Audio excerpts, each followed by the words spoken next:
evening, everyone. Hello, hello, hello. Live and alert on the north side of the dirt. It is your man D-Real. I am D-Real. That fella over there is Theo B, and this is Friday Vibin. And as you can see, we have a very special guest in the house tonight. Um, Please help me not mangle your name up. I was waiting for that. Murewa. Murewa Ayodele.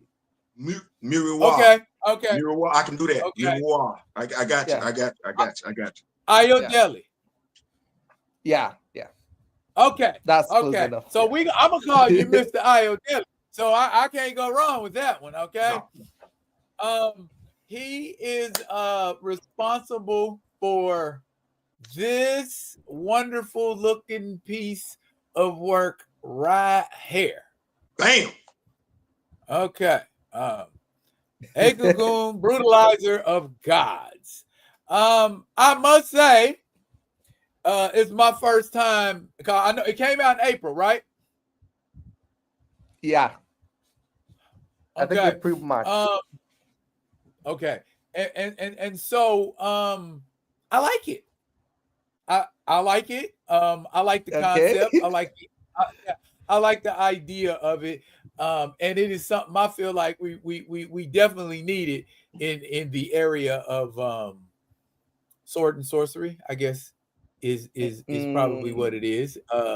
Yeah. When this right here, I was like, okay, I'm gonna have to tap in. Is my man dragging like a giant alligator? He about his business. I'm like, okay, price, that's price admission right there. He got a little fang, little lobster going on, yeah. So we're gonna get into that. Can you tell us a little bit about what inspired you to do that book? For a while now, I've always been interested in telling stories based on Yoruba mythology. I always had this. There's this app that was very popular then on on computers. I think called Microsoft Encounter. So I'm always like reading up on a lot of mythology, but there weren't a lot of African mythologies, and I had this Yoruba teacher who a lot of people warned us about because it was like a real life babalawo, a real life priest.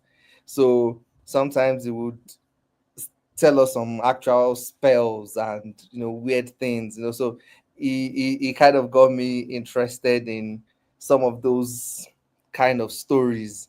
So I've always been fascinated trying to do my own research in that field. So but I didn't tell stories starting out in that field.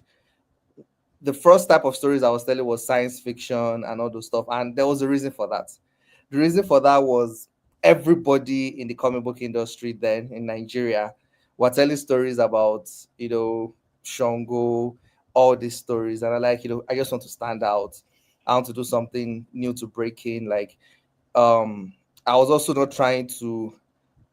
I wanted to avoid the stereotype too, because a lot of times too when they are portraying these stories, we are always dressed in loincloths or some stuff like that. That yeah, we can also tell stories that are super science based.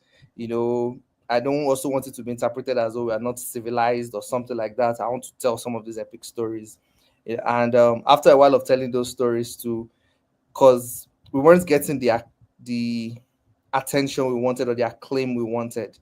For example, there's this award show that all publishers and creators participate in the Lagos Comic Con then, but suddenly they limited the awards to um, those kind of stories, or the protagonist has to be this has to be this. And I was like, oh, you guys know that I live in Osun State, right? Osun is a goddess. Like, my actual state is named after a Yoruba goddess. I'm the village boy, I'm the town boy. I know these things more than you city folk. You know, I was like, you know what, I started talking like Thanos, fine, I'll do it myself. I will teach you how these stories are really ought to be. So then I started telling stories like, God killer. My grandfather was a god that was steeped in a lot of mythology. And, people, especially from the diaspora and the Caribbeans, loved it. Africans also loved it. And those are kind of stories we're telling. Then Marvel discovered us through one of those stories called My Grandfather Was a God. Sorry, it's a very long story. So after Marvel discovered us and we did I Am Iron Man, Oni Press reached out to us and said they wanted a sorcery story. They wanted a Black Conan. And I'm like, yeah, I was like, no, I, I would give you an African Conan. There's a difference, and the difference is I'm going to steep it in our own form of storytelling, our own form of tropes, and things like that. So, for example, when it comes to this kind of stories where you have the warrior, you have the knight, you have the barbarian and stuff in Western stories, in African stories, it's the hunter. The warriors don't do a lot of exploring, they stay with the Balogun. That's like the commander in chief of the armed forces, you know, and that's who they stay with. But it's the hunters that get to explore. They're the ones that come back with weird stories, stories of, when they were going through a river, they saw this terrible beast, and when they did this, they saw spirits, they saw beautiful women transformed into antelopes, and they come back with this. And I also come from my mother's side, a lineage of hunters where my grandma said the hunter was always so successful, but anytime he isn't successful, he has so much power that he will go to his backyard and turn a banana tree into an antelope, shoot it, and that was his game for the day. So they're also known to be very vast in magical powers. I was like, okay, this story is going to be focused on hunters, because if you're going to tell this kind of story for with an African mindset, they're going to be hunters and not warriors. And once you change just that little aspect, then hunters don't behave like warriors. They're not the ones saying, "Oh yeah, how many women can I sleep with? Give me another drink." It's automatically changes the tone of the story, and then you bring a lot of vibe of all these the dark Yoruba folk tales, that my great grandmother told my dad and my dad always told me, growing up, some of all these stories. So, we play around with it. Um, some of the monsters are not Yoruba monsters, some are from Senegal, some are from South Africa, some are originally created, like the Groot slang, the Ninki Nanka, So, and then everything, and I found a way to still sneak in a lot of all these politics between the gods that I always loved into this. So that as the barbarian story is going one way, you have this god politics in the other aspect, and then gradually they move close together till they clash. So I wanted to tell stories about Orunmila, and all these other gods, and it was a very, very fun experience. Okay, so I get that. You like I said before, you got a lot of experiences um that we're not necessarily familiar with here in the States. And I think Daryl would echo that sentiment. Like, we don't get enough of that. like we don't get enough of that. We got Big Tony Cottrell and everything like that. His heroes, by and large, they're black, but they American black superheroes and everything like that. So we being here in America and everything like that, Neil Gaiman has the Anansi Boys. I'm reviewing that right now, and that's good. We get to talk about Anansi the Spider, his quote unquote two sons and everything like that. But growing up here in the States, we don't that what you just mentioned. we don't get that. Like, we get taught the Greek mythology, we get taught the Roman mythology, we get all that in school and everything like that. But for us to get in touch with ourselves, shout out to the late Ray Chadwick Boseman, we actually have to go out there and research it, go grab it, go find it all over the place. So it's a breath of fresh air to have someone such as yourself now writing Marvel comics, because now we looking at you like, okay, all right, the name, we got the name, now we got the face and everything like that, we got the accent to go along with it. He finna give us some stuff that we've been hungry for, that we've been thirsty for. He finna give us some stuff. So that's, like I said before, I'm looking to learn because I want that. I'm hungry for that. I'm thirsty for that. I need that. And one day I want to go over there and actually experience that personally. So that's one of the things that, and it's a huge, you didn't ask for that responsibility. you didn't. You didn't sign up. I understand. You did, but I just want you to know that we love the fact that you're on Storm. I want to go ahead and say that first and foremost. We love the fact that you're on Storm. Anytime we get a brother or sister writing one of these comic books, we're always elated. You being from the motherland, that's just an extra bonus. You writing Storm, okay, well, we're just gonna put some icing on the cake too, on top of all that. Now we get to the sprinkles later on, but that being announced, quite a few of us took that as a win-win. I just want to make sure we're clear. Quite a few of us took that as a win-win. So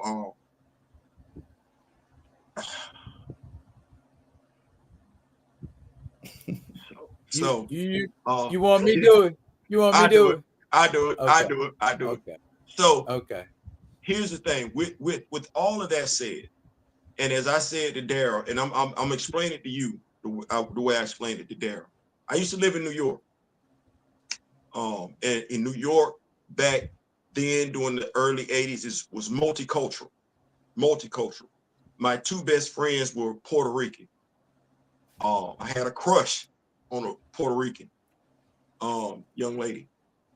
My mom passed away a month before my 14th birthday, and I relocated to Camilla, Georgia.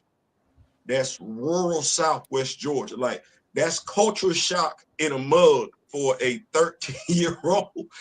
And so moving from New York to Southwest Georgia, I had a mindset that wasn't conducive to the reality of Camilla, Georgia. Yes, I like everybody, but liking everybody in Camilla, Georgia can get you hurt. Like, you ain't want to do that. You ain't want to do that. You mess around and link up with the wrong person. This ain't finna go right. You mess around, they find you later on down the road somewhere else.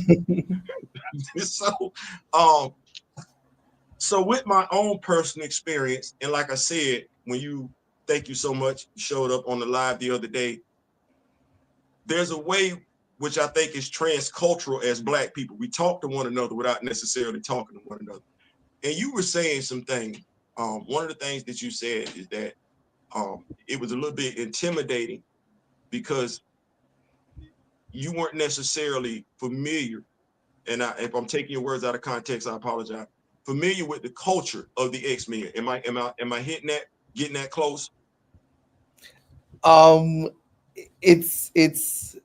It's not even the culture of the X-Men per se. It's the communities that gravitate towards Storm itself. So, for example, a lot of people see Storm, for example, as a gay icon. There are Black communities, Black American communities. There are Brazilians. All those three communities I don't belong to. So I was worried I might accidentally offend any group. I was worried I might not be able to tell stories that capture their interests. So that was where that fear was coming from. Okay. So now that's fair. And if If we didn't learn how fair that was before, we learned how fair that was this past weekend. we learned how fair that was. So while I could go on and do all that, and I could, because the Rock With Me Nation and everything like that, rock with those that rock with you. Go where you're celebrated, not tolerated. Being in America, there's a difference between being in Nigeria. What we, through no fault of yours, definitely no fault of yours, is we've been inundated with so many representations of everybody else. Everybody else. And while there are those of us that are members of the LGBTQ, while there are those of us that are in interracial relationships, if not marriages and everything like that, we still never forgot, or we recognize, appreciate the significance of seeing us with us, because we can go anywhere else and see somebody else. And like I told you, I reviewed issue 1, review issue 2. I would be lying if I told you I didn't like issue 3 up until a point. I would be lying. I don't like lying. I just don't. I'd rather lie some other time. It was that thing where it was like, and people miss this part, so I'm gonna say it here. And you and I alluded to it before, and I'm gonna bring that up later on. She could have been with Craig. She could have been with Bishop. She could have been with Singh. She could have been with Gentle. I think he's a minor, but that ain't stopped nobody else in the X-Men family. My bad, I'm sorry. She could have been with Darwin. Here we go. She could have been with Cecilia Riaz. She could have been with Frenzy. She could have been with Tempo. She could have been with Monet. That's what it was. But you said something that I found to be telling, because you and I were interacting, and we know how stuff get down, so we're not oblivious to this. You had sent in the first 5 issues. Let me ask you this question, because everybody can make assumptions, and I don't believe in doing that. Had you known, had someone informed you, because we can say whoever's supposed to know this, that, and the third, had you known that Craig and Aurora, based on that book, The Resurrection of Magneto, issue 1, would there have been a difference in your storytelling in regards to certain things? If the issue, even the issue 1 we got is an issue 5, so technically I had written 10, almost like I had outlined 10 stories. Mm-hmm. That's, so I think some people said I'm the fastest writer in the X office, and that's how far I wanted. And the reason why I was that fast is not because I write fast. I'm actually a slow writer. It's because when I was working on I Am Iron Man, I had written 4 issues before the book was announced. And immediately the book was announced, I could not write the last issue for months. That Dotun that was on the art almost caught up with me before I could write something, because this was the first time I was working on a major project. The attention was just too much. I was having a lot of anxiety and things like that. So I predicted the Storm one might be worse. So I was like, okay, I want to get as much episode as I can under my belt. It's not Marvel that asked me to write like 1 billion issues before it comes out. I wanted to do it for my own sanity. So, and I had written quite a number of issues. In fact, the first issue had Storm with the Avengers, and there was supposed to be a touching moment between her and T'Challa, with T'Challa saying, "I trust Storm. Storm has it covered," and stuff like that. But it was also a very wacky story that was supposed to take place on a distant planet, you know. So I'd written 1, 2, 3, 4, 5, and the fifth story was the one about the power plant. And when I sent that to Tom Brevoort and I sent it to my friend too, they were like, I think this is your issue one, because it sets up a lot of dilemma. The dilemma of, should I do this, should I not do this, the eternal storm thing and so many things. And let's go with this. So even that's how much the story changed. Just so if I knew she was in a relationship with Craig, I'm positive the story would have also taken another different form as well, because different variables change things. Like right now, yes, even though I have like the old story planned, like the old 30 issues planned, there's an event that that Charles Xavier coming in issue 6. Just that alone had changed the things I would do in the next arc. Like, oh, if Charles Xavier does this, there should be a response to this event. So different variables change things. Yeah. So if Craig was there, the story would have also changed. Okay, that's fair. That's fair. If I may,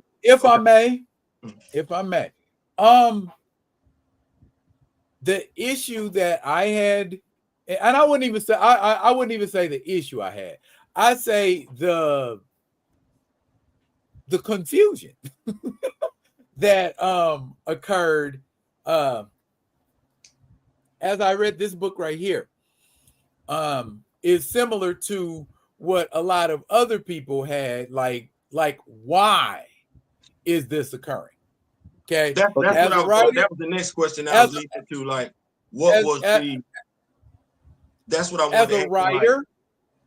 As a writer, you got the right to write whatever you want to write, any way you want to write it. But comics, unlike novels and things of that nature, have a continuity, a canon, if you will, that to some degree, the characters in those stories have to follow, i.e., Storm is an Avenger. So we have to associate her with the Avengers. We have to make her visible with the Avengers, have her going on adventures with the Avengers so that people know she is an Avenger. And then there's no question about it. So in the spirit of maintaining continuity, when we go backwards, which I know there was this slut period that Storm had where she was just kind of doing whatever she felt like she wanted to do, and her and Wolverine had a little tryst back in the day. But with T'Challa and the marriage and the divorce, and then her hooking up with Craig, and T'Challa kind of just doing his own thing but still pining, you get a demographic of people that actually pine with him. In much the same way, the people who are fans of the cinematic version of T'Challa cannot separate the actor from the character. So what I'm getting at is, then there's this book, which ironically is written by Benjamin Percy, somebody we don't really like when it comes to T'Challa because of that Predator stuff. Canon, I guess, is just what I'm getting at. Is I guess prior to writing, do you get some kind of rundown, or does the editor come to you and say, this is the series, this is the situation right here, T'Challa's over here doing this and Aurora's over here doing that, and so that tells you what you can and can't write in there? That's the question. Do you get feedback from the editor? Okay, so the editor on this project, is Tom Brevoort. And, people know Tom Brevoort as the head of X. But besides being the head of X, he's directly my editor. He's editing four books right now. Uncanny X-Men, Exceptional X-Men by Eve Ewing, X-Men, and Storm. Those are the books he's editing. And this is the thing about Tom Brevoort. He's known as the continuity guy. He's the guy everyone goes to ask him things that you won't see on Marvel fandom page. You know, even Jed Makeda is known as this deep continuity guy, says he asks Tom for things. Donny Cates says he asks Tom for things like, hey, has this ever happened? You know, is the one that they come to. But I think Tom Brevoort is also the longest serving um editor at Marvel. He's also learned a couple of lessons, especially probably from working with Jonathan Hickman. I think he's the one that worked with Jonathan Hickman in the early stages with Bendis and Mark Miller. Is let the writers write first, and then we'll make it make sense. Let them cook. So that's Tom Brevoort for you. And that has created gigantuan stories like the Fantastic Four run by Jonathan Hickman, the Avengers run by Jonathan Hickman, the Avengers run by Brian Michael Bendis. You've had some of the greatest stories ever told in Marvel history under his belt because of that. Okay. So, now, so for example, like what I said in some interviews is that if people have noticed, even though From the Ashes happens in the same book as the last episode of the Krakoan era, they don't take place immediately after. There is a time jump. That's why in Resurrection of Magneto, like you have Magneto is like super young, but in Jed McKay's book, Magneto is old and frail. Something has happened in that time. You have the giant robots in Alaska that's frozen. I had to go back in time to tell those stories. We're only 3 issues in ourselves. Most of the creators decided to do that so that we can start our story at a fresh status quo. As we know how the Krakoan era ends, we can then go back to mend things. So there are some things that you shouldn't bother yourself too much with. You can explain it, you can work on it and create the drama and everything. So that's how Tom Brevoort works. So even though he's steeped in all these things, he still gives you the freedom. I'm writing some books currently. I'm writing some issues currently where I had to use Doctor Strange. It's been announced that was like, yeah, Doctor Strange is not going to be on Earth anymore. He's in Asgard. Sorry, even though it was just a very small cameo. So is keeping track of all these things, but it's just when there's an opportunity that you can fix it, you can go back to like structure it. It leaves it like, yeah, just do your thing. let me ask you this question here. Because I do understand that community thing. Like I said, if I didn't get it before, I definitely get it now. Where do you see Storm? Because you can't, we're not asking for any spoilers or anything like that. Definitely want you. Matter of fact, let me ask you this question: did they give you a number, or they told you just run with it? I asked when I got the email, I asked that question too. They said, technically I have 10 issues to begin with, but if issue 1 doesn't sell well, I would only have 5. So that technically means you only have 5. So and when I wrote issue 5, I had to stop so that we could get issue 1 sales. So it was when issue 1 came out. Yes, there would have been sales records before issue 1 comes out, but they also needed to see the reception. Issue 1 could sell well, and everybody's like, "Oh, this sucks." They have to be careful too. Issue 1, issue 1 does well sales wise, and also the reception is also good. So they're like, okay, now you can start working on 6 to 10. So as I'm working, so probably by around February, I would know if I can go into 15, 11 to 15. Okay. So Okay. so there are some, that's why some stories might not seem ambitious because they only want to plan this. So I'm also doing something very risky that Tom is also allowing me to do, is where you've not gotten there yet. Most of the stories still seem small. I'm taking big swings as though they've given me 30 issues, but I'm only getting them 5 issues at a time. So Okay. all this laying the groundwork for Oblivion's arrival. Oblivion So is the overall feeling. Yeah, you can when continue. you're done with Aurora, or whenever, you know, what's your end game for Aurora Monroe? What's your end game for her as a writer, for her as a character? What's your end game for her? I it's not a spoiler because it's not story Yeah, related. no, we It's don't want to always spoil it. We been, don't want to spoil it. Just yeah, it's always been my goal for the character is yes, they've always been Venom stories and stuff like that, but after Donny Cates was done with Venom, there was no longer a question of, oh, is Venom just a Spider-Man character.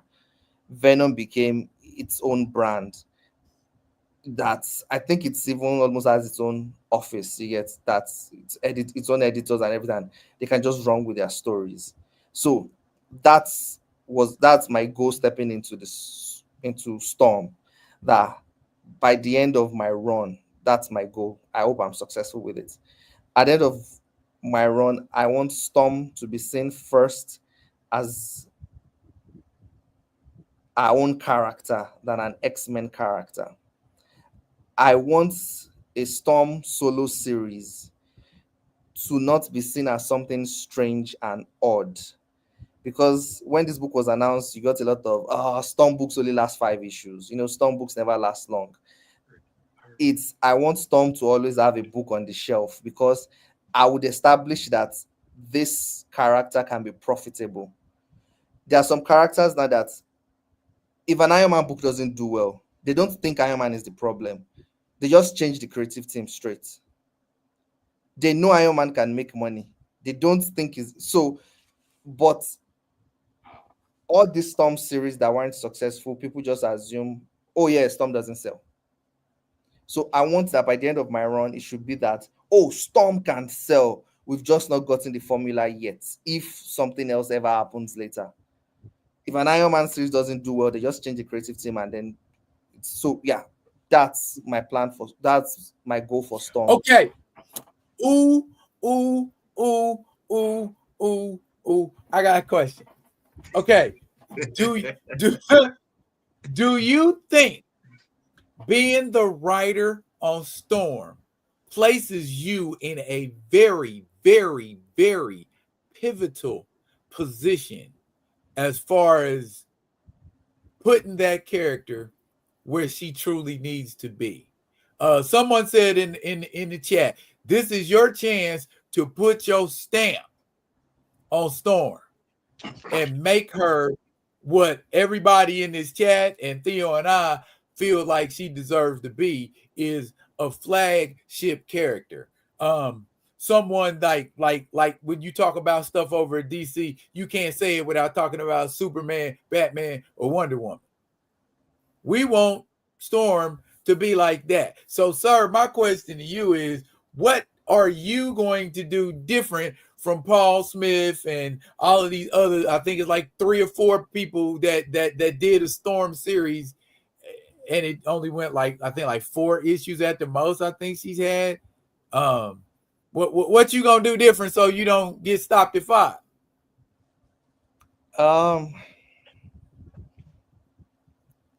I just have to say them because number one, some are trade secrets, quote unquote. But what I had to do while I was trying to work on Storm is, number one, coming from Nigeria, they have access to a lot of comics. and a lot of comics that I would read, many of them pirated. I'm sorry. Um, Look, you got to do were what you got to do. limited Money don't series. grow on trees. No, it's not even money. Like most of those websites didn't work here and stuff like that. They didn't accept your cards. It's a long journey. So but I love limited series a lot. I love one shots. I love graphic novels. So I had to go back and do research. Like, okay, in my history of reading comics, what were the ongoing series that really captivated me? So I had to go with like I said, Donny Cates' Venom. I had to go with Brian K. Vaughan's Why the Last Man and Saga. Um, and quite of other stories. I had to make it personal. What series were able to capture me beyond 12 issues? What stories were able to capture me for 50, 30 issues? And what did they do? And those were some of the things. And number one was ambition. You know, go as crazy as much as possible. Um, Trust me, you've not seen anything yet when it comes to what we are building up to. Um, the cosmic scale that we're building up to. Like I said, the title for episode 7 is Serpents, Salamanders, and Storm Gods S.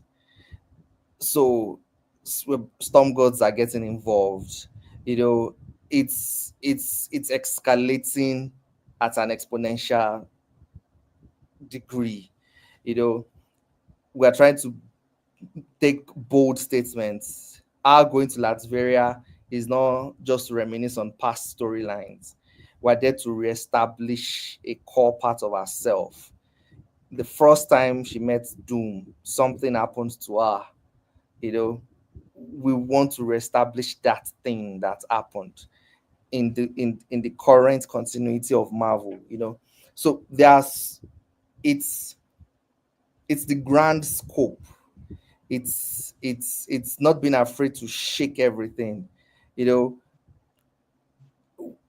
there's an issue where we do some stuff with Silver Surfer and Galactus, and Tom is like, dude, do you really just want to do this? I'm like, yes. They're like, yes.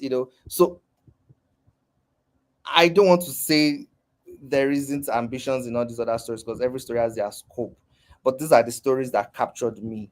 Stories that were just bonkers and crazy and did the wildest stuff, and yet they were filled with so much interpersonal drama, you know, and Well, that's the formula I want to go with. I do want to say this because I am picking up what you're putting down, but I would be remiss if I didn't say this. And shout out to my elder, Mr. Ray Smith. You mentioned earlier Tom Brevoort has been there with the Jonathan Hickmans, the Donny Cates and everything like that. That's big. We've been Mr. Ray Smith is in his 60s, Grand Madam Tarot's in her 70s, D-Real and myself are in our 50s. Tom Brevoort, who's currently the editor over the X-Men, he made a statement a few months ago. That statement is pertinent when you consider Storm, Aurora.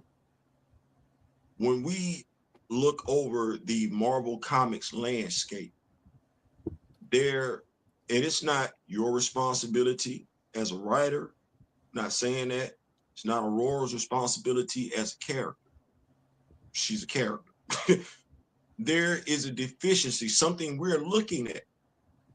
There is a deficiency in Black love. There is a deficiency with Black couples. We got you. We have the Honorable Dr. Eve Ewing writing, I think it is Sensational X-Men that she's writing. Exceptional. We're not used, not accustomed to, because it hasn't been getting that representation from writers that don't look like us. We have not. I've got a Black wife, my third one. Not bragging, it's just what it is. My children, 4 daughters, black, beautiful. My granddaughter, black, beautiful. We got Franklin Richards. You mentioned Dr. Doom, Valeria Richards. We have done something that's uncommon when it comes to comic book characters. Watch these characters grow up in front of us. What the black comic book fan, like I said, it ain't your responsibility. But what the black comic book fan is doing, we are looking at the black writer. Rightfully so, wrongfully so. We are looking at the black editors. Rightfully so, wrongfully so. To give us that which we've been missing damn near since we've been living. Like I don't even know how else to say that. Like we've been missing that since I'm gonna be 60 in 4 years. And I'm literally sitting up here like, God, I guess if I ain't got the action figures at the house, I don't guess that's gonna happen. So aside from interviews like this and mheroes at marvel.com, okay to print, what can we do as a fan base? Like I said, our thing, Logan, I know how I feel. None of us wanted her with Logan for a plethora of reasons. I know me, you could have gave her some chocolate, and while folks might have been up there, I'd be like, well, at least it is a brother sister.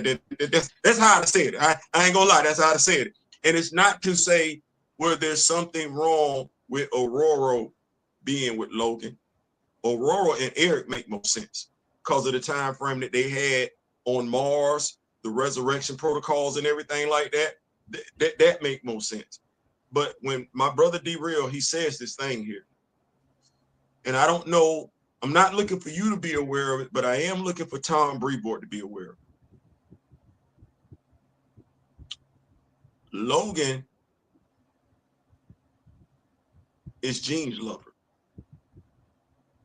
Jean and Aurora are like sisters. Logan also, X-Men fans joke about it. They joke about it. This is way before your time on X-Men, but they joke about it in their community that Scott and Logan didn't got it in. When they first opened up Krakoa, Scott and Logan sitting there having a beer, drinking, and Jean ain't nowhere to be found. They joke about it so much so to the point where the Summers house on the moon, all 3 of them got their own room. Jean's room is in the middle between Scott and Logan's. Now, I don't want X-Men fans thinking, I don't know that, because I do.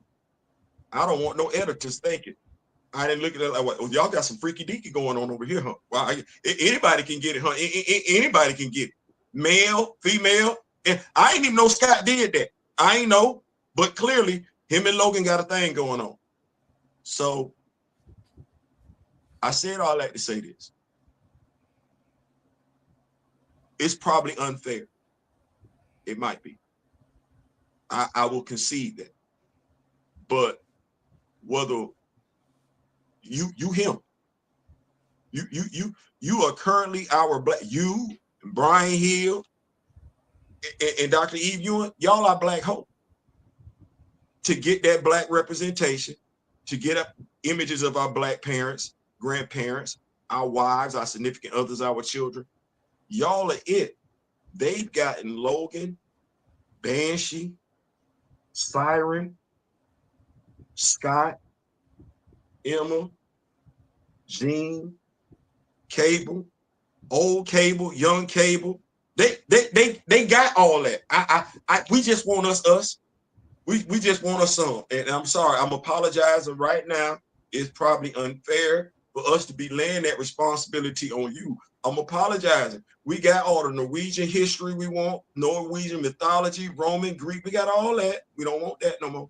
Well, we don't watch this. We don't want it from you. We can get that from somebody else.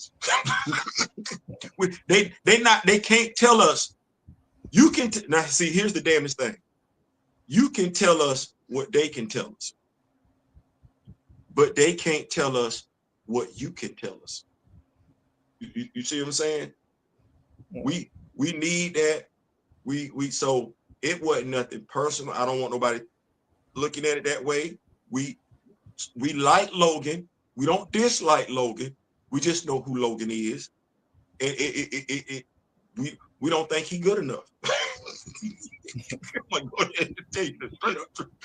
But I'm thinking issue one was a smash hit. Issue one was a hit, so you got to 10. Yeah. Okay. You and I talk. I'm gonna put 3 off to the side. You asked, and I'm a brother. You a brother. I'm gonna give you benefit of the doubt. We go. So you got some other stuff coming out. Well, we gonna review it. But now, as my brother D-Real is sitting over there, here's the thing. You a brother. I don't think folks really told you what we in America were looking for. You from Nigeria, they ain't say nothing. I'd have said something to you a long time ago. I'd be like, oh, hey, don't do that. What you mean? It's gonna be some fans that's gonna like this. It's gonna be some other fans that's not gonna like this at all. Go with the ones that's not gonna like this, because to your point, we do want the same thing you want. We want Aurora to have her own monthly series. As D-Real alluded to, we would love that for you, not to the point where she's compromised as a character, but yes, we would love for her as a Black character to have her ongoing monthly series. And if you can get that and you writing the character respectable and everything like that, that's what we're looking for, because some folks got 15 issues and did not write the character respectfully. So we would want you on the character, no differently than we wanted Cheryl Eaton to continue writing Black Panther. But yes, so that's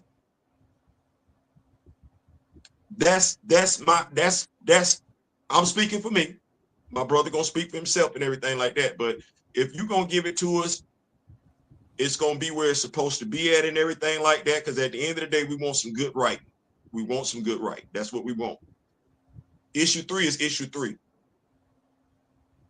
That is what that is. We gonna see. Issue 4 ain't out yet. It ain't out yet. So I would be remiss. You did 3 issues, right? 3. And I'm speaking for myself. That the only problem I had with the 3rd issue was that if I take that out, so I got what we say in spades there. I got 2 in the possible. I mean, honestly, in retrospect, looking at the book, other than it reads exactly like Avengers 21. To a degree, it's just kind of, Storm's visiting the X-Men. Oh, hey, hi, girl, how you doing? I ain't seen you in a long time. And just, those kind of things. But then it kind of got, but again, we're not going to dwell there. Just, I guess to put it in perspective, Mr. Ayodele, we are huge fans of the Black Panther. And we care a lot about the treatment of that character. We I ain't gonna say trusted, but we had no choice but to accept the writings of John Ridley as he depicted the character.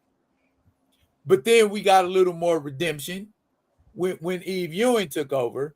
And that was more of a, okay, we're more on track with what we should be doing with that character, or what the fans feel should be done with that character.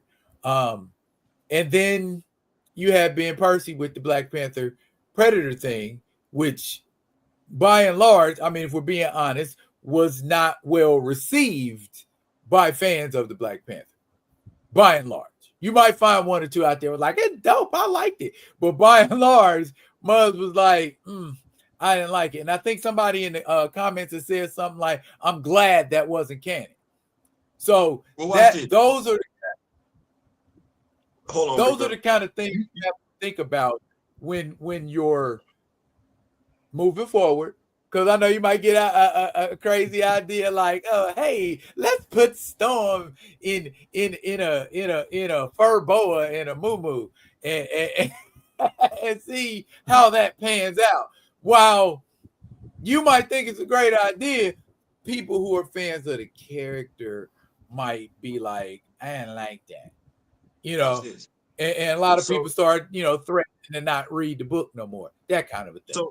So if I want to make sure you said you liked it. So here was the thing. Black Panther fan. And I think this is the thing where we have to, that's why I said, I'm a Black Panther fan. I can't tell nobody I'm a Storm fan or Aurora fan like I'm a Black Panther fan. When I look at Benjamin Percy's Predator versus Black Panther,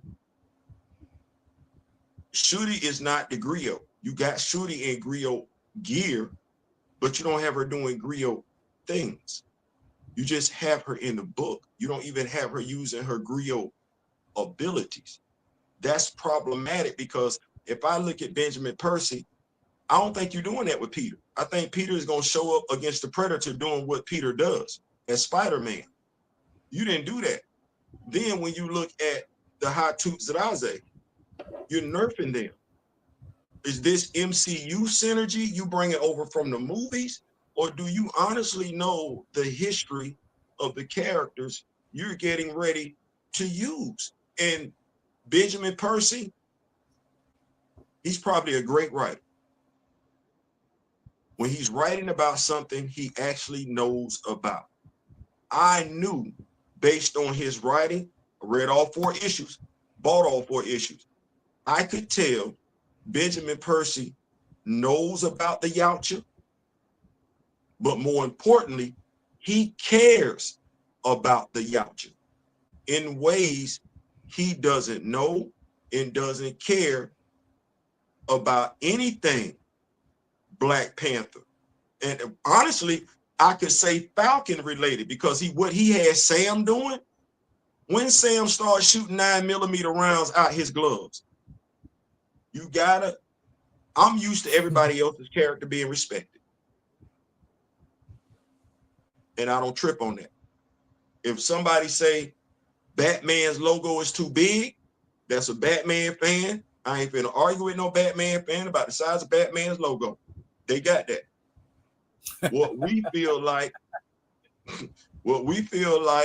and maybe it's because we don't, the Black comic book demographic, I don't know if that's taken into consideration.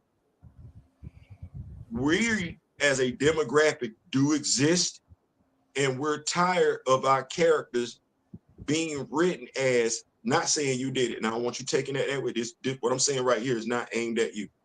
We are tired of our characters being treated as second-class characters. I'm going to say this, and I don't know if he's listening. I don't know if he's watching this video, but his comment in regards to the non-viability of Black male mutants rubbed me the wrong way, and I wasn't the only one. And the fact that he dialed back the representation of mutants, see, he's the editor. We let the writers write the stories that they write. But as the editor, it's my responsibility to keep my finger on the pulse to know what's going on. We got a golden age of Black representation with mutants in the Krakoa era like we've never had. He dialed it all the way back to the 90s and the early 2000s.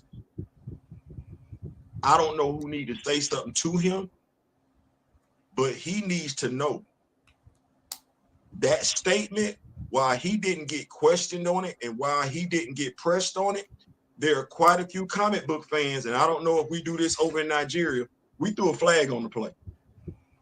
We threw a flag on the play. We're like, no, that ain't what that is. So Um, that's not your problem.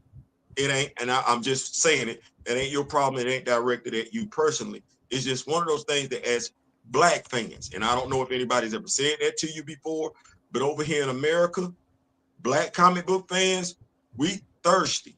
We want more Black comic book characters, not less than, and we want more Black comic book characters as couples. That's what we want. And I don't. This is the first time, and I want to thank you for coming to tonight's show, because I really want to say you're the first writer we're able to convey these thoughts to. You're the first. You don't have. Not saying you personally responsible. You got to go out there and do something. I understand. That ain't what we. Yeah. So let me respond to some of them. Number one, I've not read Predator versus Black Panther, so I can't really say much in that regard. But a couple of things.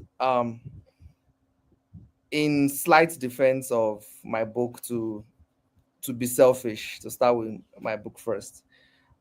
Currently in the X line, the Storm book is the most Black book. Period. It has the most Black representation there, and for events being announced, it does have. Its story is directly linked to a lot of African mythology. And also something I always try to look at is it's also not always in the visuals, even in the style of stories, even the style of the storytelling itself. It's not a Western style of storytelling.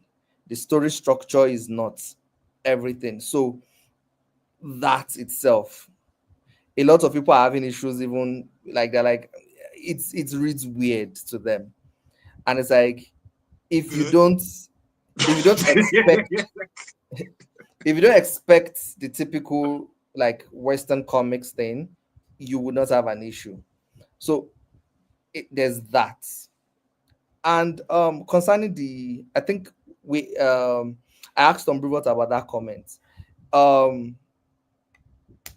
He said the website took him out of context. They took a tweet that he made out of context, and he said what he was saying is there aren't enough prominent Black mutants, and he was raising it as a challenge himself. He also sent it as a memo to us writers that there aren't enough. What do you want to do about it? And he's always of the philosophy that that's the extent as an editor that he would do. That he's had the experience that if you tell a writer to write something, they would write it, but you're going to wish they didn't. Right. Because if you don't want a writer, for example, if a writer doesn't want to write Margot, for example, and you make him write Margot, you're going to regret it, because he's going to make Margot terrible, and that's the value on that character will become worse. No, no, we get that. No, that's absolutely understandable. That's absolutely understandable.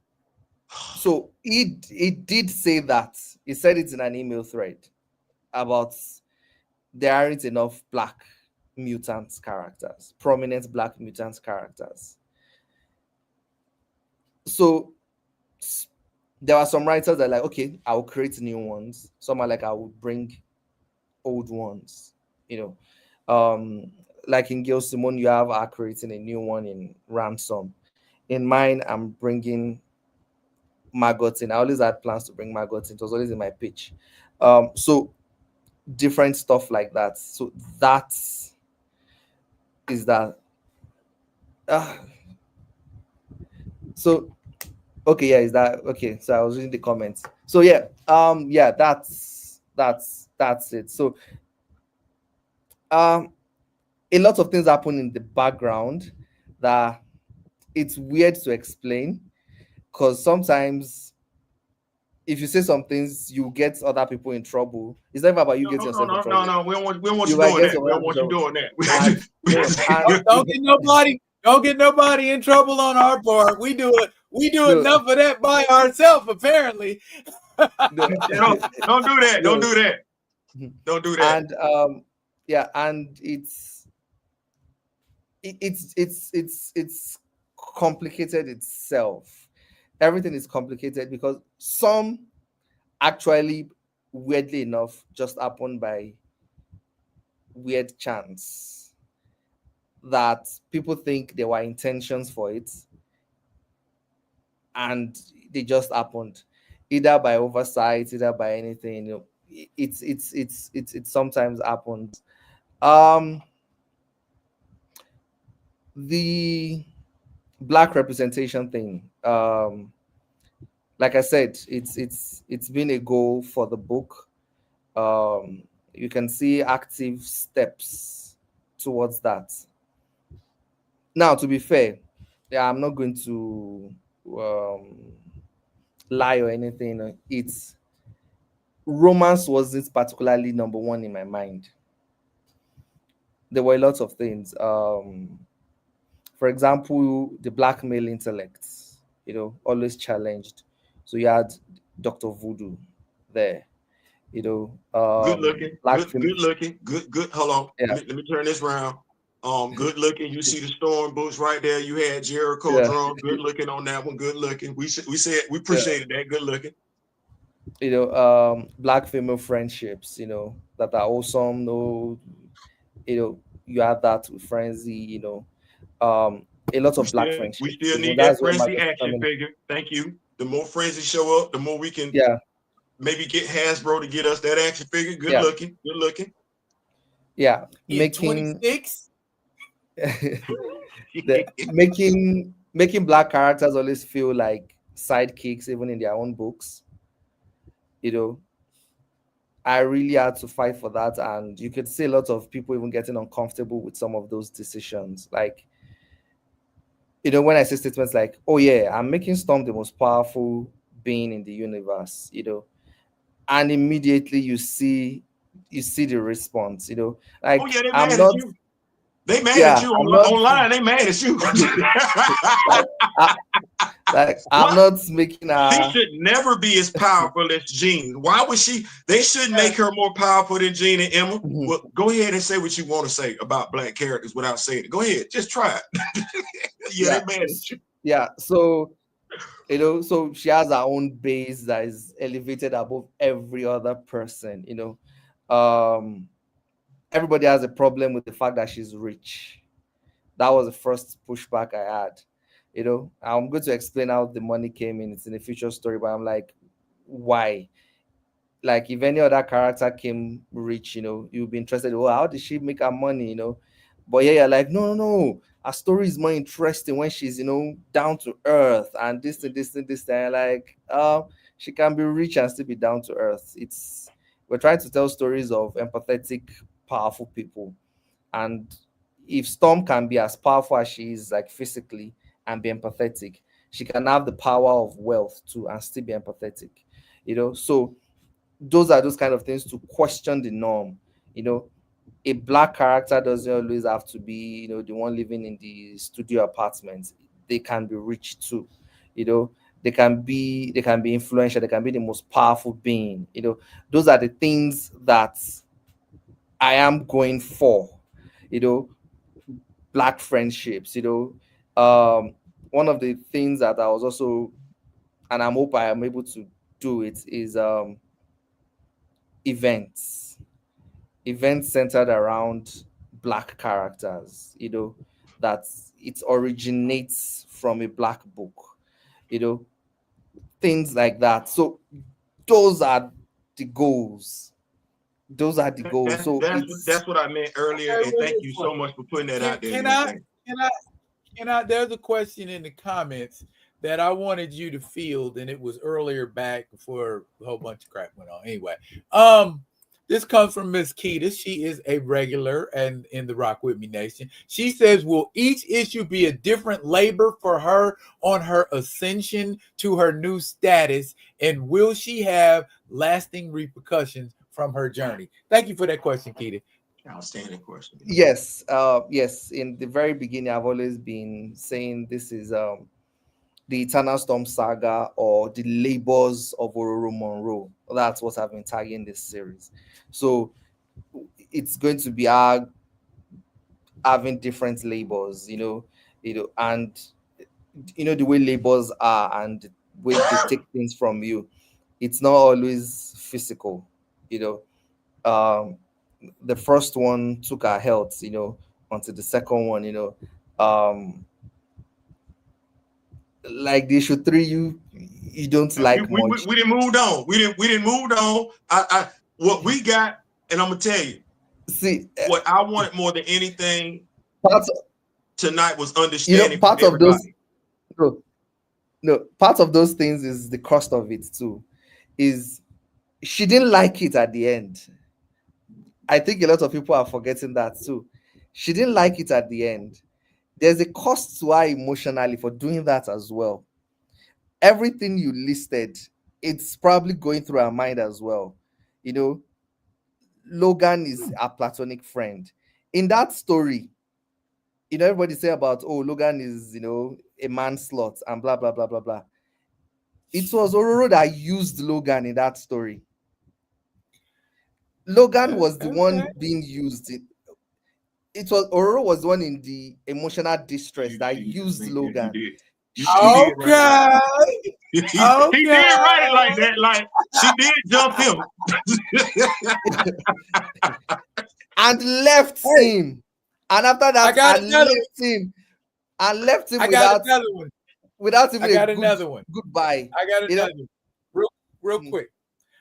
This comes from Mr. Ray Smith, another mainstay. He said that T'Challa and Aurora are going to talk in issue 6.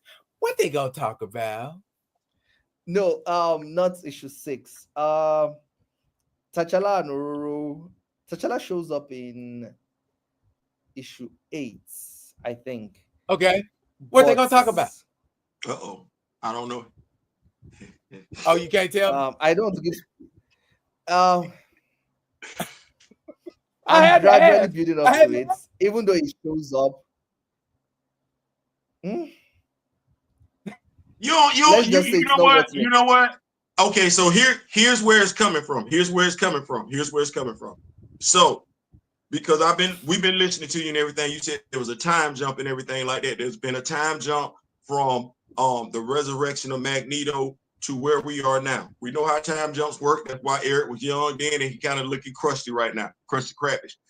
So, when the context surrounding what Mr. Ray Smith's question is, what will they be talking about? Because even though she's T'Challa's ex, the person she would need to have a conversation with would be Craig. But I remember you saying a time jump.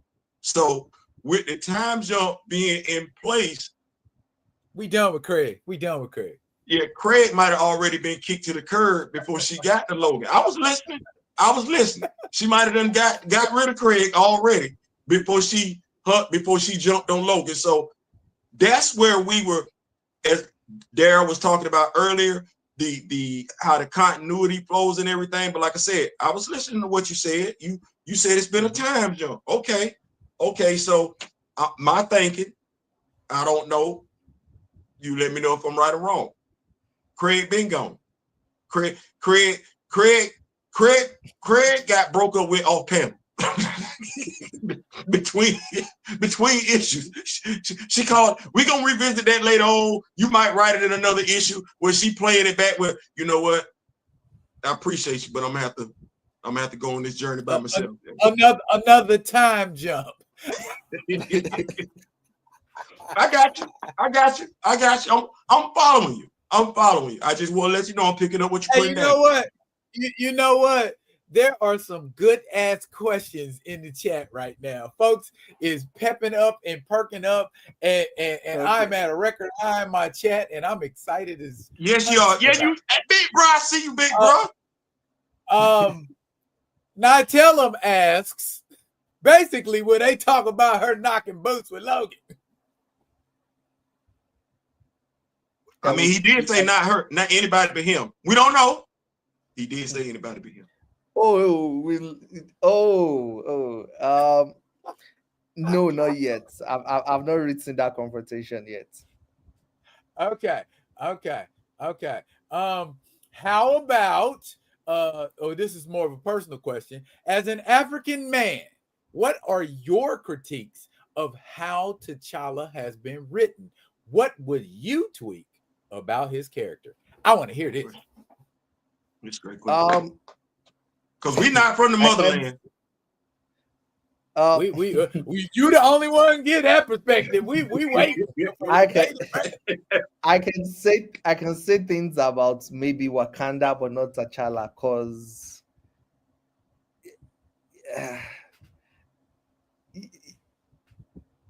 like a fellow writer is writing T'Challa right now. I don't want a fellow writer is writing T'Challa right now.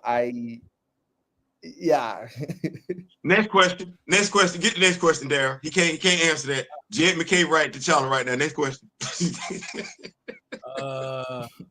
Look, hey, you ready? We'll say that for off the book. We'll say that for off the book. Okay. We'll table that. This one's going to have to come with an explanation. Are you a fan of Usher, Mr. Ayodele? Usher Raymond, the singer. When I was a kid, I used to listen to Usher as a kid. The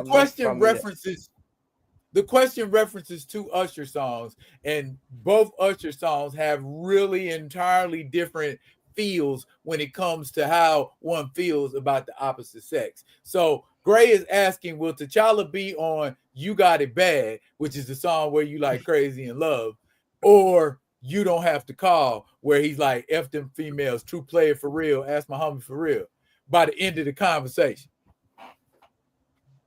in issue 8. But if you can't get no more details, we're gonna stop. Because I see you squirming and all of that. So, bruh, don't feel no pressure. I don't say if you ain't supposed to say it, if it's something contractual. No, issue 8, there's no intense conversation yet. It's still a tease. They are on a mission together of some sorts. So there is that dynamic. So gradually, it will lead to more intense conversations as it goes. That's all I wanted to know. That is all I missed. What I missed? I was trying to take care of something for Mr. Ayodele. He sent me some stuff. I was trying to take care of him. What I missed? Just make sure you. I said issue 8 is going to be a mission where they kind of sort of share the same space. So, a more intense conversation would happen after that. Okay, well, listen, I already told you, me and you didn't already talked and chopped it up and everything, and I'm the type of person, I can respect someone being transparent in the best way they possibly can. So, brother to brother, I told you, give it the benefit of the doubt. I'm gonna keep doing what I'm doing, and the way me and Daryl look at it, when we do our comic book reviews, it's a tag along. It's not as much as a comic book review as in we're working along with the writer. Hey, because you're a writer. You might not know everything about the character you're writing about. That ain't your job. Your job is to write the character. You got fans. You should have some knowledgeable fans want to help you out. So, no, I'll be there for issue. I'll be there for in here. Wow, and they trying to take off, and I'm like, slow down, goodness. Ray Smith again. He says my problem is how T'Challa is portrayed within the dynamic of his and Storm's relationship, and S. Jaddix is back and forth about.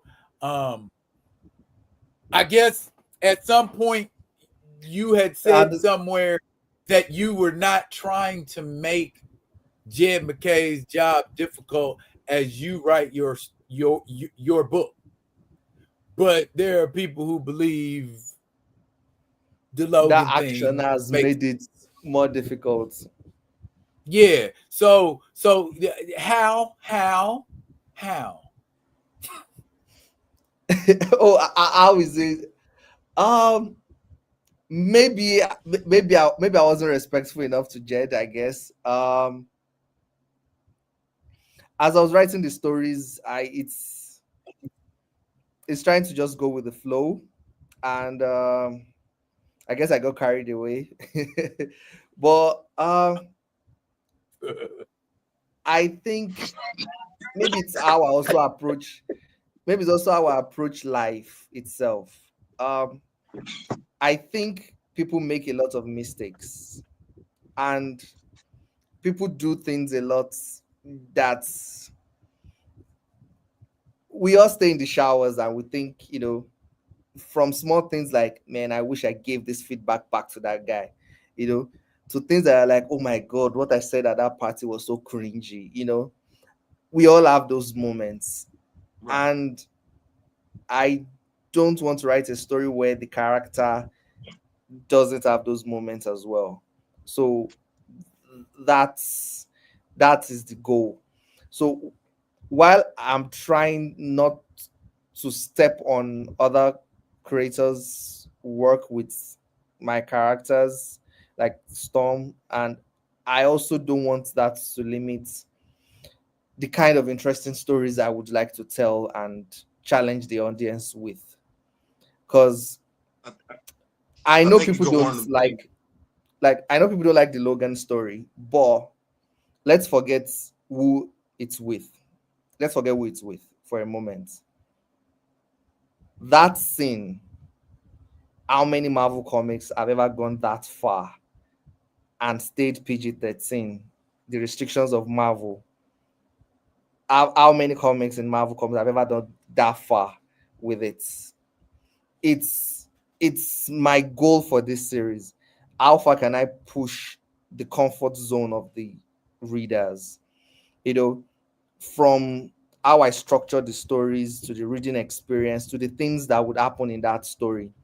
As the cosmic things would happen, it will gradually get more complex too. It's going to be a journey, and those are the kind of things I said I like about the stories that kept my attention for long. It's not stories that are just milk for a long time. It should turn to meat and bone and become something that challenges me, so that is the goal. So yeah, I admit that might have complicated things for Jed on that side of T'Challa Storm thing, but at the time it felt very necessary in challenging the audience.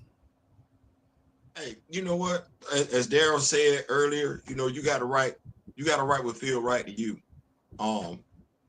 I like I said, I have to take my hat off to you because you're the writer and you're interacting with fans of the character. So you care. As fans, we have to be open and be receptive. As Kamoyo would say, let the writer cook. We do want you to be successful with the character. We do. That is a Black character, so we would like to see her, as I said earlier, written monthly. And if you get that, you get to write her monthly and they ain't got no number. Well, look at what we just did. Now we got a Black man making money. He got a job and he cooking. It's another Black person employed. It's crazy because would that qualify as a Black job? Anyway, I'm just being funny. But anyway, we do wish the best for you. It was important for us to convey how we feel. You've done a great job, been very, very gracious in being open to how we feel. Hopefully, we've been very, very respectful in conveying our thoughts in regards to that and everything. It seems like to me, and Daryl, you feel free to jump in, seems like he got a plan with Aurora.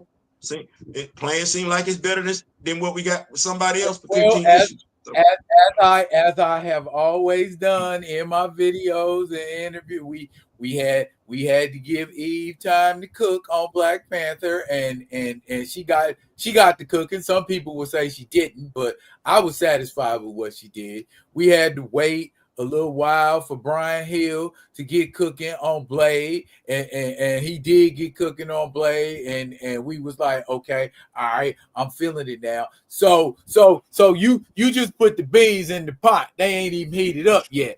I get where you're going. So I am willing to give you the benefit of the doubt and say, all right, let me see what's going on by like issue 6, 7, see if it's starting to perk up a little bit, and say my man truly was like, okay, y'all give me a chance, and I'm gonna lay it down for you.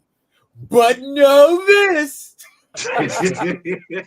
okay? If you don't lay it down, I will make plenty of videos to that effect. Fair enough? No problem. Fair enough. And we gonna cover them. Listen. All right. Okay. We gonna cover them and everything like that. Like I believe in rocking with a brother and everything. Give everybody a chance to be great. Give everybody a chance to be great. You said don't review. I'm gonna leave issue 3 right there. We gonna get issue 4, 5, 6, 7. We gonna go about our business. We gonna read. We gonna take it in. We gonna review it and everything like that. Man, I wish you the best of luck. Like I said, I'm a root for a brother, and I understand there are cultural differences,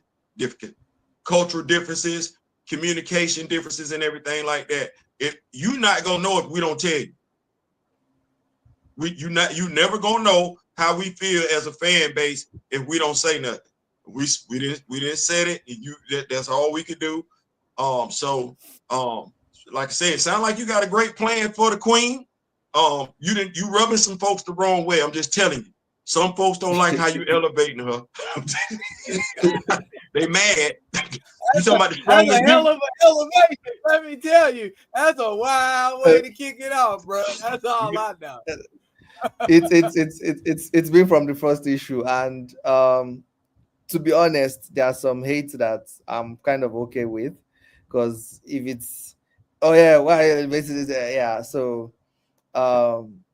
that's why when issue 3 thing came in, it kind of hurts, which it felt necessary to have this conversation so that we can have proper discussion and stuff. So can I keep it above? Can I keep up with you? I'm gonna keep this thing above. I'm gonna tell you exactly what I told Daryl. I'm gonna tell you exactly what I told Mr. Ray Smith. And folks might feel how they feel. Bro, I feel like they left you hanging. I feel like they left you hanging. Ain't no way in the world somebody didn't know, but I feel like they left you hanging. I really, really did. So somebody knew. Somebody knew. They just didn't want to say nothing. Like, go ahead. No. Remember, we say this, Dwayne McDuffie, what he said about Bucky, about how Lamar Hoskins was being called Bucky and everything like that. You ain't have no Dwayne with you. You ain't have hey bro. That's what it is. Y'all need maybe, and I'm gonna speak this into the air. Maybe, God willing, you'll be at Marvel Comics long enough to become that Dwayne McDuffie. God knows we need one. That part. Somebody else has a question in regard to, well, not so much a question as it is a statement. And it's in regard to, I guess, issues 1 and 2 with the acknowledgement of Storm exactly being related to an Asian man and a Norwegian man. Which I can tell you is possible. It's just not what folks was looking for. Because, I mean, you got Shango. Why can't she be related to Shango? Okay, so this is the complicated thing is I'll bet. you might have your own preferences, but you must also there's also the Marvel universe that you're working with. And when it comes to what Jason Aaron had established in the Avengers continuity, is Agamotto is like super old, billions of years kind of thing. And Right. so in in my head canon, at that stage, I don't think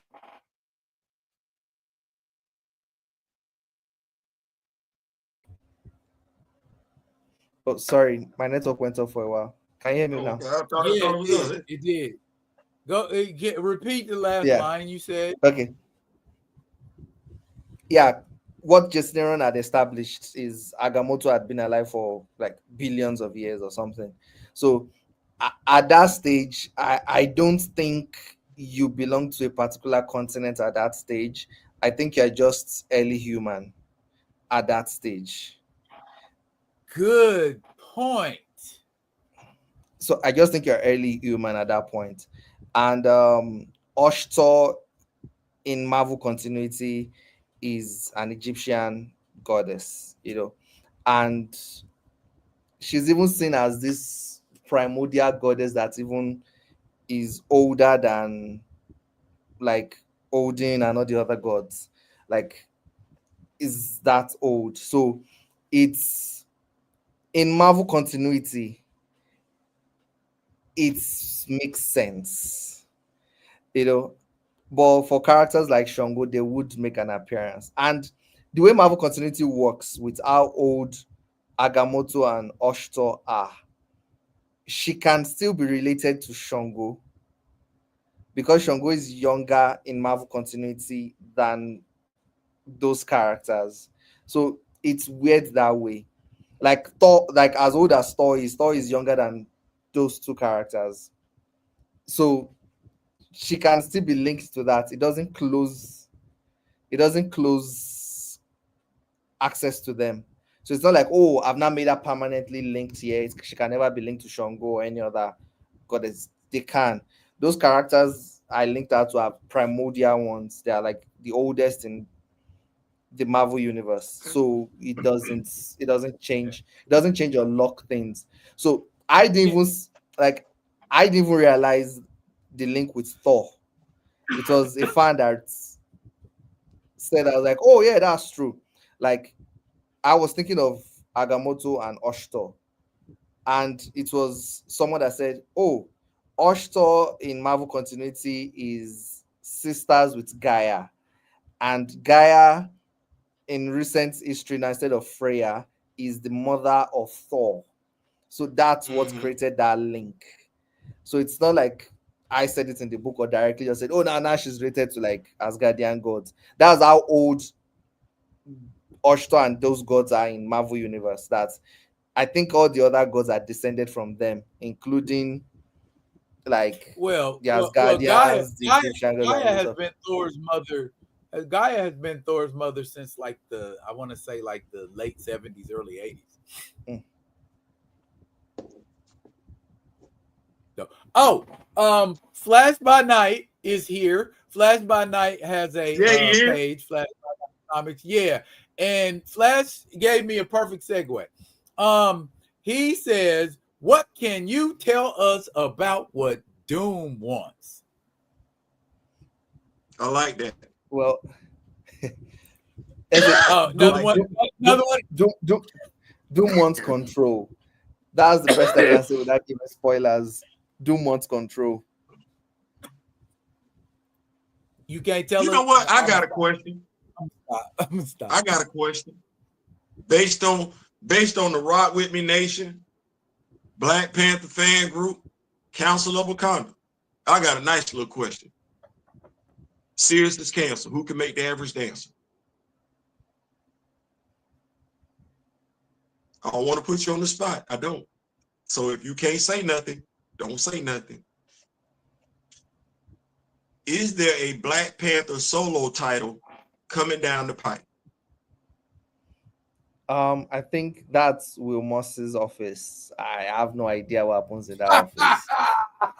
Like, he's not even me trying to get in trouble or anything. Now, in America, that is what we call a cop-out. No. Genuinely, I don't. Wait, the sad part about it is, I low-key feel elated when you say that, because you say it's Will Moss. You say Will Moss, that's who I need to talk to, Will Moss. Now I'm gonna tell you why I'm feeling. I'm feeling good about that, because with Will Moss, we had like how many different Black Panther titles did we have with Will Moss at one time? So okay, because see, me did not know Will Moss was still at Marvel, but you tell me he's still at Marvel, and here we go. What department is he? What comic book is he the editor over right now? What wing is he over right now? Avengers, Thor, and Black Panther, and the Ultimate Universe. Oh, Ultimate Black Panther. No, like the Ultimate Universe. He said Avengers. Not just Ultimate Black Panther. Black Panther, Ultimate Black Panther. Not 616 Black Panther. Yeah, but he over 616 Avengers.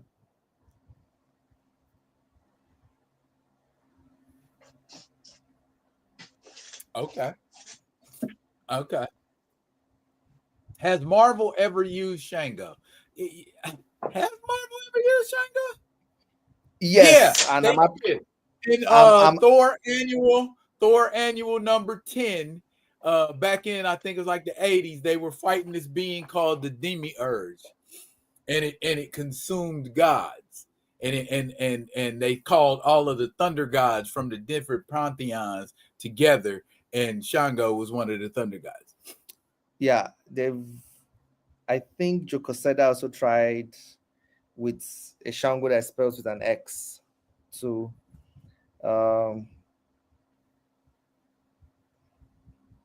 Okay. Yeah, have you seen the editor's name? Is it Will Moss? Okay. So yeah, you know how we say stuff without saying stuff, Daryl. I think he just I think he just did it again. I think he did it again. I think he did it again. He did. Okay. All right. Yeah. So basically, do you ever watch like law shows on TV, like courtroom dramas? You ever watch those? Not so much, but occasionally, yes. Okay, well, how about like a movie, like A Few Good Men, like My Cousin Vinny, those kind of. Okay, so you know how you can say something without actually saying it. So we're gonna leave it right there, because I don't want nobody to get in trouble. But thank you, that was helpful, that was good. And we're gonna be real cool about it. We're gonna keep a straight face, like we didn't hear nothing. Yeah, okay.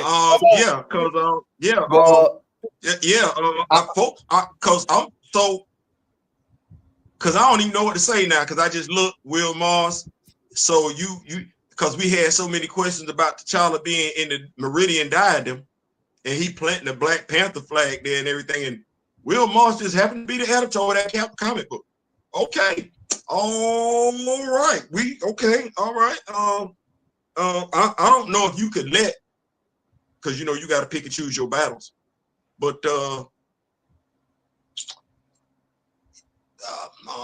don't know what we need to do to let Big Willie style, Big Moss, Randy, Will, not to be confused with Moss, know that we wait on that Black Panther monthly. Like we need that in our life. Like, we got you, dog. We got money already baked in. We got change baked in, ready to spend.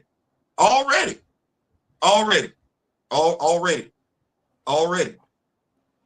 So that's ready that right there we feel the same way about T'Challa that you feel about Shuri. Oh Lord. So we're gonna do the same thing we do with your book. We're gonna review it. We want to see him. We want to see him in his own book every month. Mm-hmm. Somebody who cares about what him. In the world? Right? What in the world? What? Somebody came over and Komoyo and deleted somebody out the chat. I don't know what happened. It was probably that Moody Reese cat. Oh. He was being extra. Let's just say that. Oh no, we don't do that over here. I keep track of everything. I tell people all the time, I control the horizontal, I control the vertical. Be good or be gone.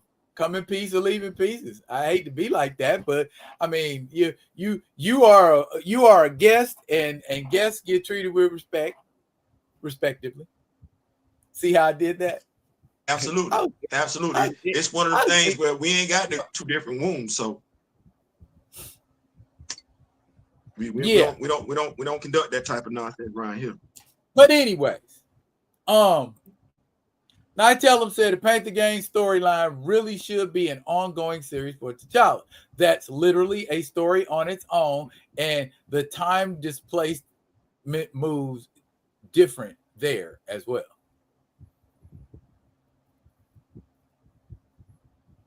Yeah, I mean, I think here's the thing. I know he can't say nothing. Like he can only say so much, especially when we talk about T'Challa, because I think he told us everything he needed to tell us in regards to T'Challa. I think he said it. Y'all gonna have to leave me alone. Y'all gonna have to leave me alone about that. Back up off of me. He can talk about Aurora all day long, but we need to leave. He didn't told us who we could talk to. He didn't answer the question in ways other folks couldn't and wouldn't. He didn't say it. Hey, Big Will, you see all the Black Panther stuff we got behind us, big dog? Come on, bro. Don't stall us out. Come on, bro. You know what? Wasn't he editor on the E-Viewing Run? It should be. Okay, so he know us. We wrote letters. He know us. We wrote him a bunch of letters. He know us. I wanted to get back to the Brutalizer series, man. Is that in a graphic novel form or trade paperback? Yeah, the trade paperback is coming out in March next year. Okay. And that'll be available at the local LCS. I said local LCS. It's available at bookshops, local comic book shops, everything. When is it coming out? Okay. He said March. He said next year. March? Next year. March. You take that mask off, you can hear.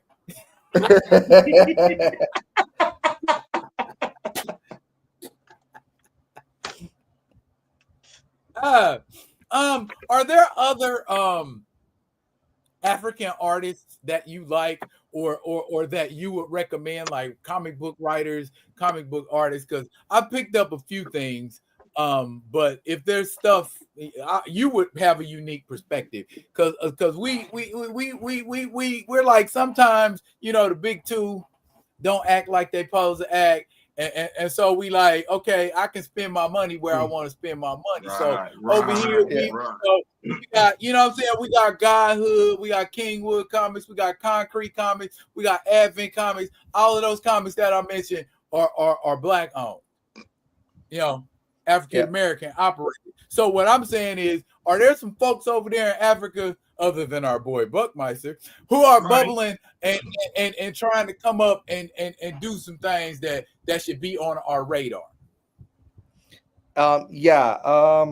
There's Juniba. If you know Juniba is from Senegal. He just did the Boy Wonder series for Black Label at DC. He does a lot of African centric stories. He's doing one called Monkey Meats that came out, I think, last year. A new one is coming out next year. He did the with TKO. He's done. I think he's done a couple of Black Panther short stories as well. He Okay. has this very rich African vibe story. For publishers in Nigeria, there's the biggest one is Comic Republic. But there's this series I'm enjoying right now from Nigeria by John Uche called Celestial Eyes. You know, and it's a story of this chick in like rural southeast Nigeria that has to cast out demons and stuff, and she also has white hair like Ororo and everything. So it's a really fun book that I've been enjoying. Yeah. We gotta get some of that. Like we got to stay linked up so we can know when these writers are dropping stuff, where we can go get their stuff, purchase their stuff, so we can do comic reviews on stuff. Because more than anything else, Daryl and I, well, we are comic book fans, superhero fans, and everything like that. But more than anything else, our channel really is about Black awareness, heightening the light, putting it on, spotlighting Black and everything like that. Daryl has done great work in reviewing Harriet Tubman, Demon Slayer, Yeah. Philadelphia. So we're real big on doing stuff like that. And it's because of the fact that we've consumed so much over the years since we've been living that had nothing to do with us. Now we're looking for that, like time out for that other stuff. I think me and another gentleman, we were reviewing on Bitterroot, uh the comic book series and everything like that. And Yeah. there was supposed to be a Safran movie Green. coming out about that. So we're real big on that. So we're definitely gonna need to stay in contact, because when those comics come out, we need to know, we want to know, so we can bring them to the fan base. There are people that definitely want to know that, those types of stories and everything like that. So yeah, we're gonna have to, yeah, we you writing Storm, but I told you we're gonna be looking for you for some more stuff besides just Storm. So we're Hmm. gonna need that connection. But what you got, Big D? Yeah. Um, I was gonna Anime. say, You I'm said sorry, go ahead. anime? Yeah, the Yeah, question. Some yeah. of I think some of my early favorite anime was Digimon. I think Digimon season Wow. 4. There was one where I think they all went to this planet with Digimon, and they themselves could transform and stuff like that. I love that a lot as a kid, and it hurts because they usually showed it on this channel called KTV, which usually tuned into Nickelodeon for just 2 hours. And it's always between the hours of 2 o'clock and 4 o'clock on weekdays, never on weekends. And when we first resumed school, school closed at 2 o'clock. But as the session goes on, it starts closing at 4. So I was always so hot because I would always miss it, you know. Mm. But when I got to the university, the first thing I did was, binge the whole thing and download it and everything. So yeah, I loved Digimon a lot. Later became a Naruto fan. Ones I'm watching right now that I'm enjoying: Dan Dan Dan, Jujutsu Kaisen, Frieren, The Journeys, and I enjoyed Attack on Titan. It is a lot of the popular ones I know. My Hero Academia was interesting to a certain Oh man, point. Demon Slayer. that's my joke. Um, Yeah, yeah, yeah. yeah, and sometimes some weird stuff, even weird stuff like Prison School. Yeah, I know that one is real weird stuff. So, No, so, they be Okay. having them. They be having them. They be having them. They be having them. so yeah. Yeah. So was you Digimon or Pokemon? I didn't have access to Pokemon like that. It was when I grew up later I found out about Pokemon, and at that time I was not interested. So it was Digimon I watched. And it's not even all the Digimon, it's a particular season, an exact season. Because I tried downloading, I saw that I think the gimmick in others were different. So it's this exact one where it was the human beings that turned into this Digimon human hybrids. That's the one I liked, and they always metamorphed into bigger and more powerful stuff and things like that. That's the one I really, really enjoyed. Okay. I think it's the season 4 or something. Huh. Okay. I remember I was looking at this card set. I thought I had a Digimon card set, but it's Pokemon. I ain't really tripping on neither one. You said My Hero Academia. That was my jam right there. I like the Shoto Todoroki because he had the fire and the ice. Nice. Like Oya from X-Men. Yeah, he's a cryomancer and a pyromancer. Yeah, it's like I think old girl from this on Cyclops team, the sister, the young girl is she can do both. Temper. Yeah, oh yeah. Yeah, she's got that ability as well. Well, Darren, what else you got, big dog? It's about that time. We've been on here for about a good. What do I got? It's a good hour and 45 minutes. Christmas. It's Christmas, Theo. It's Kwanzaa. That's what I have. I have family coming through. And we gonna hang out and we gonna wear matching pajamas and do stupid family stuff. Okay. Well, Mr. Ayodele, what do you have planned going on aside from continuing to write? Give us Issues of Storm. What you got going on? I don't know yet. It's I'm still writing the big event in March. I'd written Storm past that issue, but I'm still writing that. So I hope I get an holiday. I don't know yet. I'm gonna say it right here. If the bosses are tuning in, leave him on Storm. I know we said what we said, we felt how we felt, but this is how we interact with writers. When you can have a relationship with writers, you can support writers. So we're not doing 10, we're not doing 15. Aurora deserves an ongoing monthly title. Let's stop doing that. You cannot elevate these characters to where they need to be by constantly stopping their story runs. Let's stop that. That way we can get her where she needs to be. Me, myself, it is beginning to look a little bit like Christmas. It is. In popular culture, we got Marvel and we got DC. And the girl or woman who's her over there at DC, no doubt, is Diana, Wonder Woman. Mm-hmm. Now, when you come over to Marvel and you say, who is her?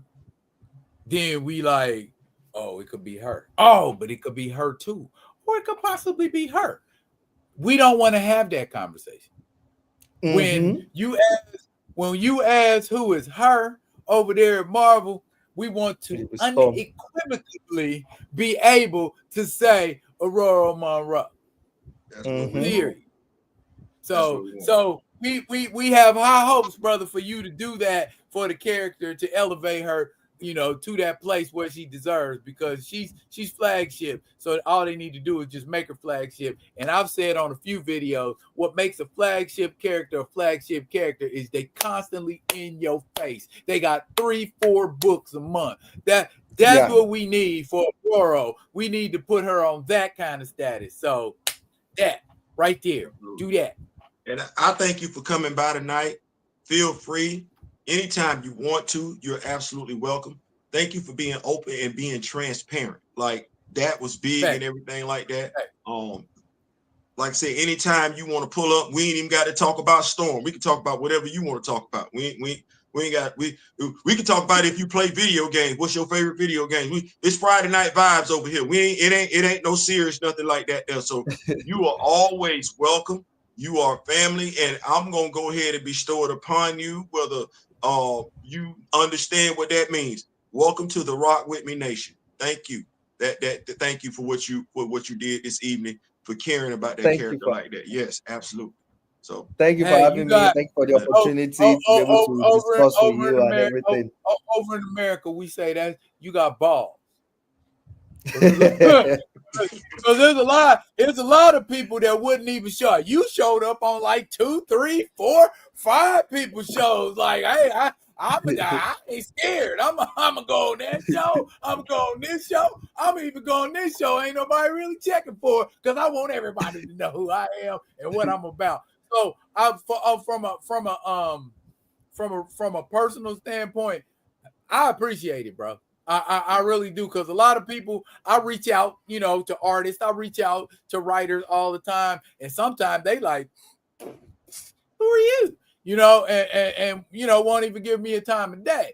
But you was like, yeah, Theo's cool. I'll be on here. Let's so respect and salute to you, man. Absolutely. For real. Like I said, we got to do this again. Do it with something different. We ain't got to talk about this. We talk about whatever you want to talk about and everything like that. Talk about some stuff from Nigeria. We could do a whole show about Nigeria. We ain't even got to talk about this and everything like that.